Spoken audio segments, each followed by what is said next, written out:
Hello class.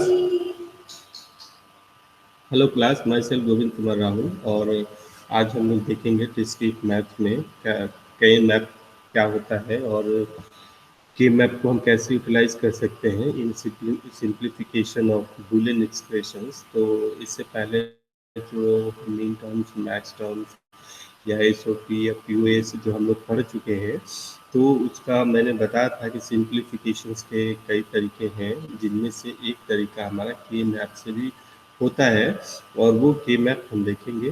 Class इस पे मैं बता दूं कि आपके 5 नंबर से लेके मैक्सिमम नंबर तक, मैक्सिमम मार्क्स तक इस पे क्वेश्चन पूछे जा सकते हैं। 5 नंबर का भी हो सकता है, 10 नंबर का भी हो सकता है। कह सकता है कि एक बूलियन एक्सप्रेशन दिया रहेगा, कहेगा कि इसे के मैप को यूज करके आप इसे सिंप्लीफाई करिए। तो ये ये तो जब हम सिंप्लीफाई करेंगे, उससे पहले हमें देखना होगा कि ये कितने वेरिएबल का है। तो जो हमारा बूलियन एक्सप्रेशंस दिया हुआ है वो या तो 2 वेरिएबल्स का हो सकता है, 4 वेरिएबल मतलब 2 टू द पावर 2 के केस में ये चीज़ हो सकता है। तो जैसे मैं आपको बताऊं कि हमेशा मान लीजिए कि बूलियन एक्सप्रेशन जो है हमारा, वो बूलियन एक्सप्रेशन अगर एन वेरिएबल का है, एन वेरिएबल का बूलियन एक्सप्रेशन है, तो जो के मैप हमारा बनेगा वो एन क्रॉस एन का के मैप बनेगा। पहली बात तो ये है, ठीक है। और हमेशा जो बूलियन एक्सप्रेशंस होंगे वो मतलब कहने का ये है कि 2 टू द पावर एन के टर्म्स में ये हमारे के मैप बनेगा। तो के मैप होता क्या है, एन क्रॉस एन जो हमने अभी आपसे कहा वो होता क्या है, ये एक मैट्रिक्स होती है जिस मैट्रिक्स को हम यूज करके बूलियन एक्सप्रेशन को क्या करते हैं, सिंप्लीफाई करते हैं।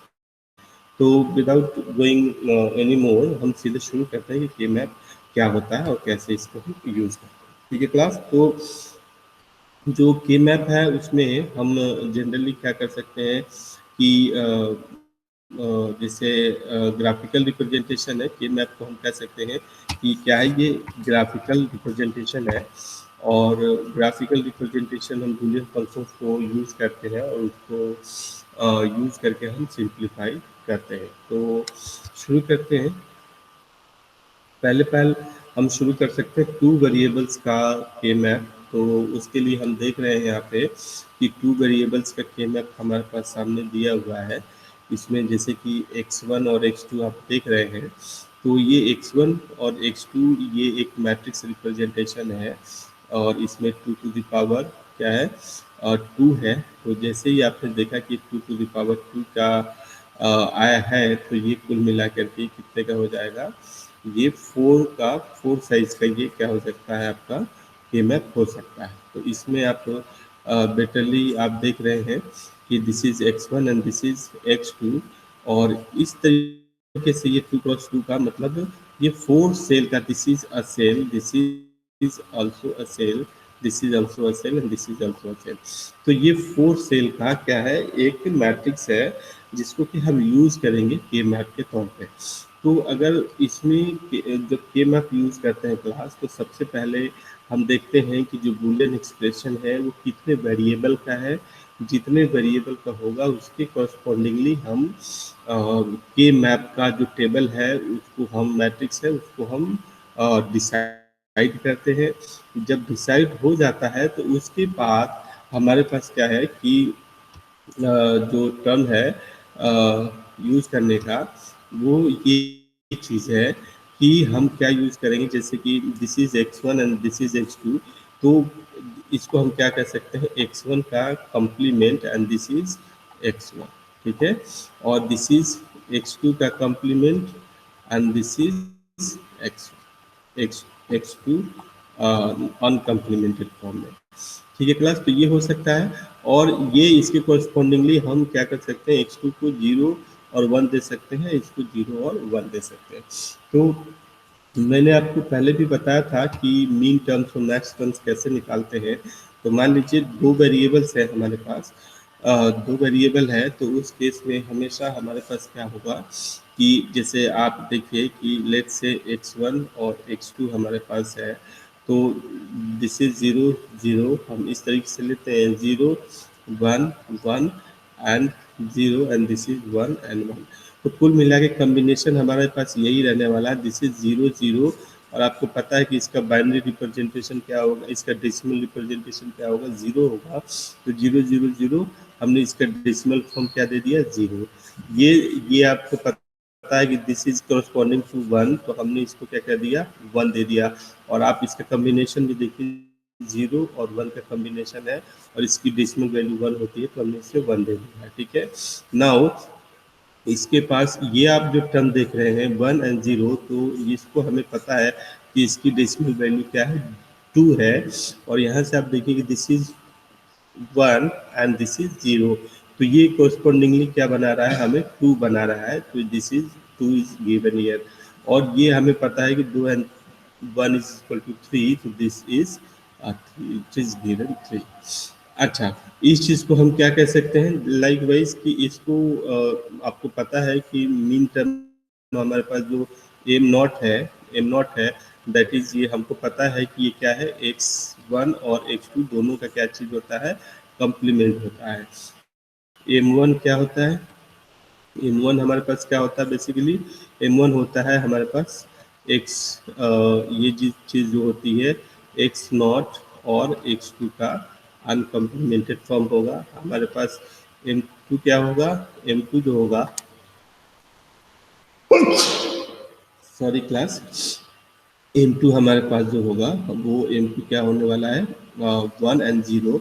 तो ये होगा x1 हमारा अनकम्प्लीमेंटेड फॉर्म और x2 हमारा क्या होगा, कंप्लीमेंटेड फॉर्म।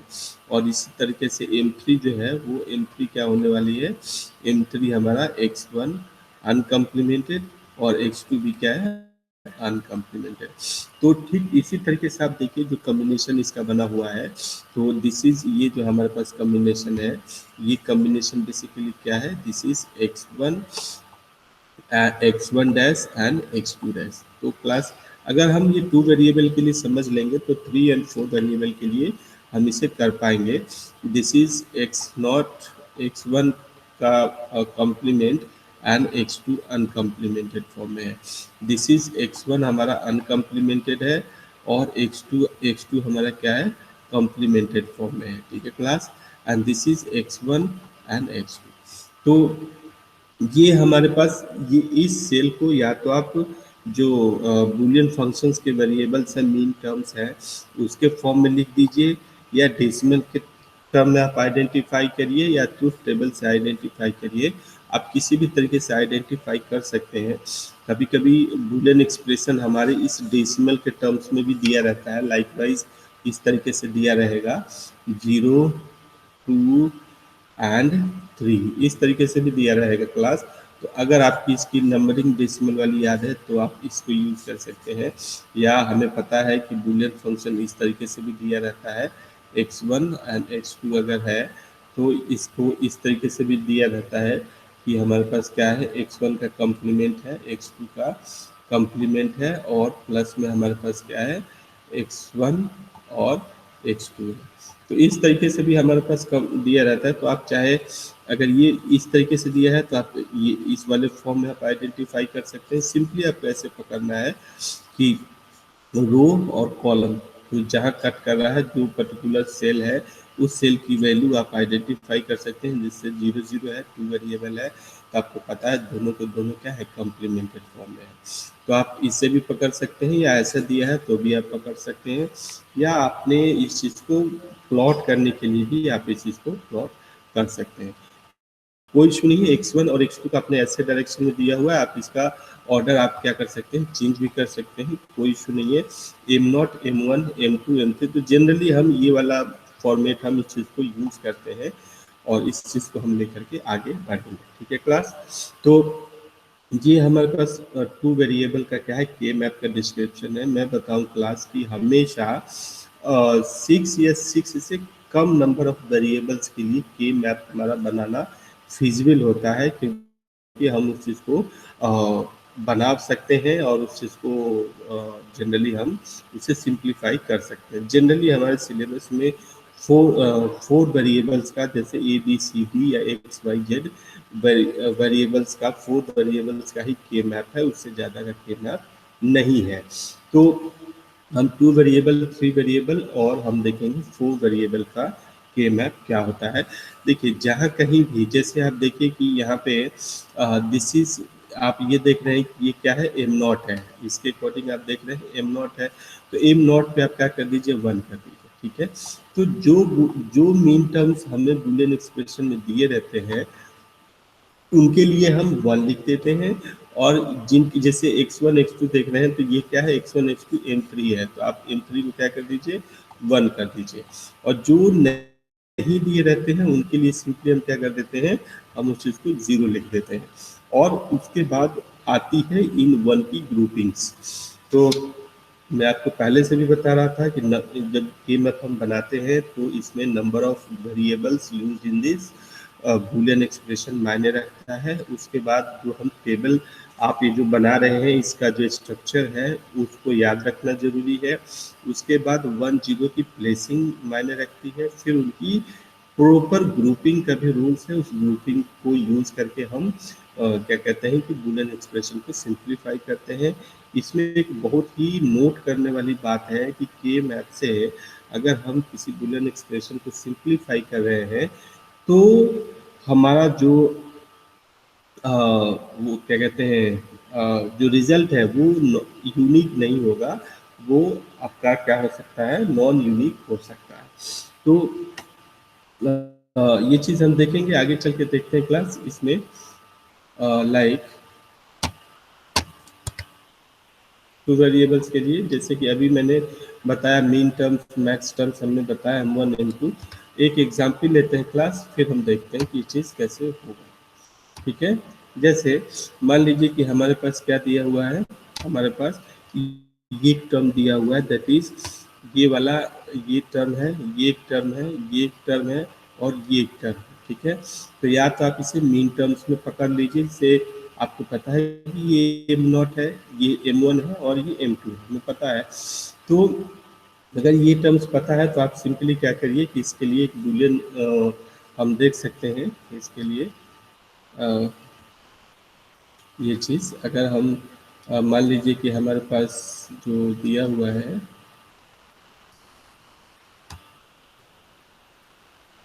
जैसे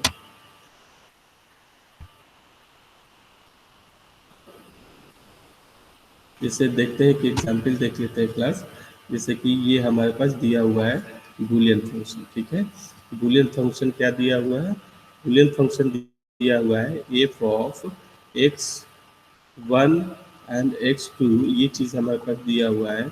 क्या है हमारे पास है x1 dash and x2 dash, ठीक है class. x1 dash and x2 dash दिया हुआ है, प्लस हमारे पास दिया हुआ है क्या चीज़ x1 डैश एंड x2 दिया हुआ है, और प्लस में दिया हुआ है x1 एंड x2 डैश का कॉम्प्लीमेंट।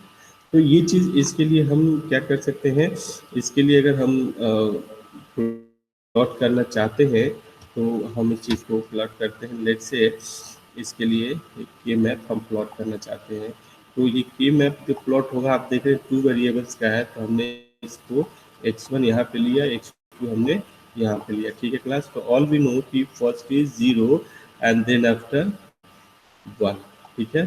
0 होगा 1 होगा, यहाँ भी पहले 0 होगा और फिर क्या होगा 1 होगा, ठीक है क्लास। तो ये इस तरीके से आप ले सकते हैं दिस इज 1, और आप क्या देख रहे हैं कि ये दिस इज एक्स नॉट और वाई नॉट, मतलब x1 भी क्या है 0 है और x2 भी क्या है 0 है, तो आप सिंपली यहाँ पे 1 पुट कर सकते हैं।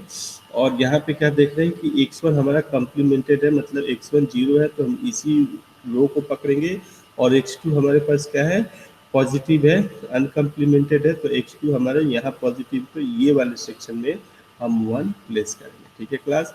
ये प्रोसेस हो गया, ये प्रोसेस हो गया। अब बचा x1 और x2 का कॉम्प्लीमेंट, मतलब x1 क्या है पॉजिटिव है, x1 यहाँ पॉजिटिव है और x2 का कॉम्प्लीमेंट x2 यहाँ पे कॉम्प्लीमेंटेड है, तो अब यहाँ पे हम क्या करेंगे 1 प्लेस करेंगे। तो जब हम इस तरीके से 1 प्लेस करेंगे तो अब बात आती है कि हम इसमें ग्रुपिंग कैसे परफॉर्म करें।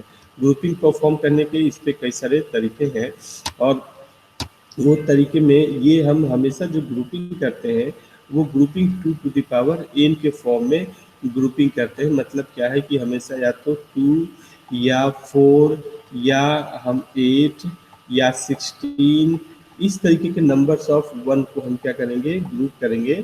तो इसमें क्या है, एक तो ये ग्रुपिंग हो सकती है हमारी, 2 वंस की एक ग्रुपिंग हो सकती है और दूसरा ये ग्रुपिंग हो सकती है। हम इस तरीके से ग्रुपिंग करेंगे कि सारे के सारे वंस किसी न किसी ग्रुप में आ जाए और ग्रुप हमारा जितना बड़ा बने उतना बड़ा बना सकते हैं। जैसे यहाँ पे 1 आया तो हम 4 का लेकर के ग्रुप बनाएंगे, क्योंकि 4 का हम बना सकते हैं। तो ये चीज़ें हैं। इस तरीके से अब हम क्या कर सकते हैं कि ये जब हमारे पास 2 वेरिएबल का आ गया तो अब हमें करना क्या है, इसके लिए सिंप्लीफिकेशन करने हैं। तो सिंप्लीफिकेशन के लिए आप चाहे रो वाइज करिए, कॉलम वाइज करिए, कोई इशू नहीं है। अगर हम रो वाइज करते हैं तो आप देखेंगे कि इसके इस 1 के लिए, इस 1 के लिए कॉमन क्या है, कॉमन क्या है, 0 x1 कॉमन है। मतलब हमारे पास कॉमन क्या है, x1 का कॉम्प्लीमेंट कॉमन है और इसमें 0 है, इसमें 1 है, कोई कॉमन नहीं है। अब रो वाइज हो गए तो अगर जो बचा, क्या बचा है, कॉलम वाइज बचा है। कॉलम वाइज में देखेंगे कि एक ही चीज़ कॉमन है, दैट इज x2 का कॉम्प्लीमेंट। तो प्लस हम क्या करेंगे, x2 का कॉम्प्लीमेंट कर देंगे और इसमें कोई कॉमन नहीं है। तो class this is the simplified version of this particular Boolean expression. तो ये अब आप इस चीज़ को क्या कर सकते हैं, गेट्स या लॉजिक गेट्स के अकॉर्डिंग आप इसे इम्प्लीमेंट कर सकते हैं हार्डवेयर लेवल पे, जिससे कि आप क्या कर सकते हैं, कंप्यूटर में इसकी प्रोसेसिंग आप परफॉर्म कर सकते हैं। तो ये चीज़ें क्लास 2 वेरिएबल्स के लिए हमने देख लिया। नेक्स्ट जब भी हम क्लास में मिलेंगे तो 3 वेरिएबल्स के लिए देखेंगे, फिर हम 4 वेरिएबल्स के लिए भी देखेंगे, उसके बाद कुछ एग्जाम्पल्स भी देखेंगे। तो thank you class, thank you for hearing me, thank you.